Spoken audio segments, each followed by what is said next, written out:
of you may be wondering, what's the deal with the GOP freakout over critical race theory? It's everywhere and was even used as a GOP call to arms at a conservative Christian conference last week. The old Marxism used economics to gain control. The new Marxism uses identity politics. And the result is something that looks nothing like America. There's no reason to believe that this new Marxism will result in anything but what the old Marxism resulted in. Critical race theory is racism, pure and simple. And it should be rejected by every American of every race. And let me tell you right now, critical race theory is bigoted, it is a lie, and it is every bit as racist as the Klansmen in white sheets. Okay, but here's the thing. None of this is random. This is the result of a highly manufactured strategy created by seasoned political operatives looking for the perfect wedge issue to take back power. Something to combat the energy of the multiracial coalition that took Georgia, and something to replace Blue Lives Matter, since January 6th exposed that slogan as a sham. Conservatives in Congress took note and started chattering, which was then ingested into the feeder system of Fox News. The tagline disseminated, and the war against critical race theory took off. No one wants a boogeyman near their kids, and certainly not in their classrooms. The operatives know this. Those fears got played up, and now, along with the fear of trans kids taking over junior high handball, parents are fighting with school boards in cities and towns across the country over curricula that they believe teaches white kids that they are racist. None of this is actually happening. But who cares about a little old thing like the truth when you have the perfect campaign buzzword for 2022? It even has the magic word in it, race. Joining me now is Kimberly Crenshaw, co-founder and executive director of the African American Policy Forum, and the legal scholar who coined the term critical race theory. So it is your fault, madame. I tripped over the curb this morning and I went, critical race theory? Damn you! You tripped me on the car. It did it. It does everything bad. I mean, and the cicadas, y'all really need to stop with the cicadas critical race theory. That was not nice. We can throw everything in the bag. Everything in the bag. So I just wrote down a few of the notes of what people are calling critical race theory: Marxism, racism, bigoted. Let's start with the Marxism. That's their favorite one. They're using that every single time. And I hate to ask dumb questions, so please don't think that I'm dumb. Is critical race theory Marxism? Look, you know what? Here's the thing, Joy.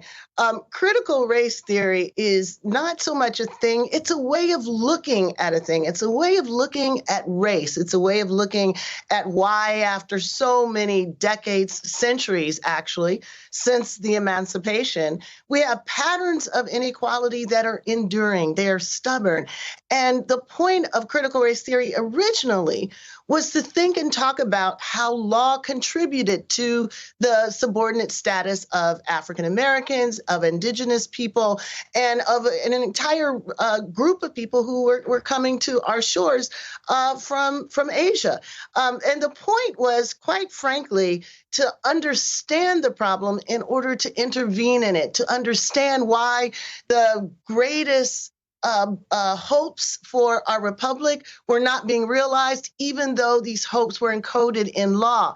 So critical race theory just inherits the beliefs and the hopes of Frederick Douglass, of Martin Luther King, who basically want the law to do for the freed people what the law did for enslavers.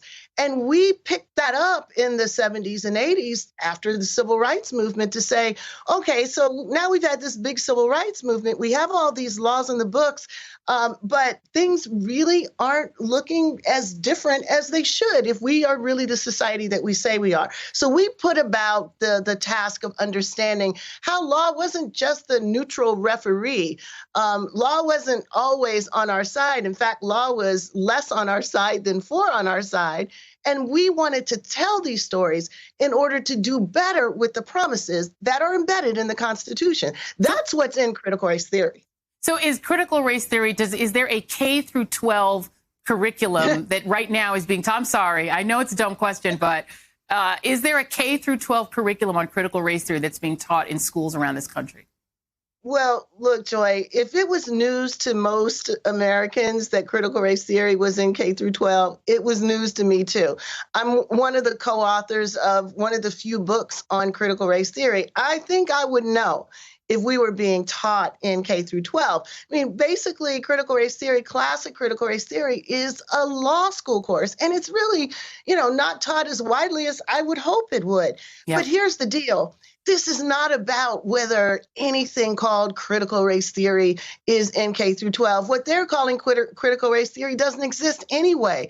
It is a backlash effort to reverse the racial reckoning unlike any we've seen in our lifetime. And as you pointed out at the beginning, they can't say, we're for racism. They can't say Derek Chauvin should have killed George Floyd with his hand in his pocket, looking like he was completely without a care in the world. They couldn't say that.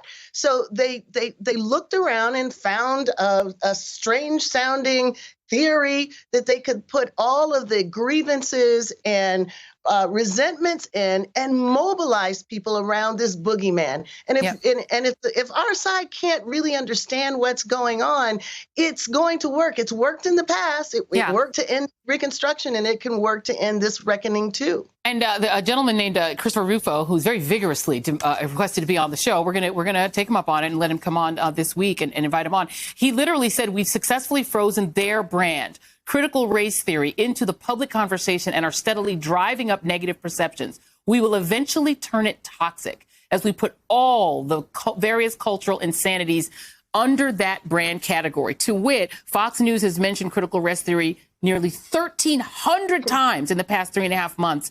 And we've now discovered that a lot of these parents that are showing up at school boards, inveighing against their children being taught that they're, racist, turns out they are actually Republican activists, not just regular old parents. Big surprise there, right? Yeah, it is not surprising at all. So I guess my last question to you would be, what do you worry is sort of the purpose of what they're trying to do? Because this is political. It is about getting out the white voters in 2022. Is there a bigger risk to naming critical race theory as some sort of Marxist plot? Well, of course. I mean, the biggest risk is that this tried and true framing of anti-racism as racist against white people is going to win again.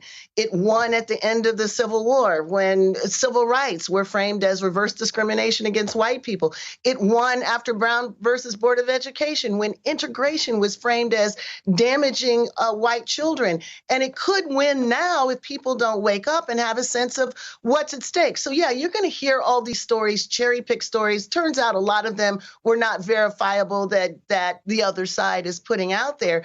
You're not going to hear, and you should, what is happening with these bans. You're not going to hear that an essay by Ta-Nehisi Coates was the reason why a school teacher was fired. You're not going to hear about the affinity groups in colleges and universities and the programs, the educational programs that are being canceled. So we need to see materially what this is doing in order to weigh into this. If anyone was mobilized by last year, if anyone is concerned about what they saw on January 6th, then you are on our side with this and you need to get involved.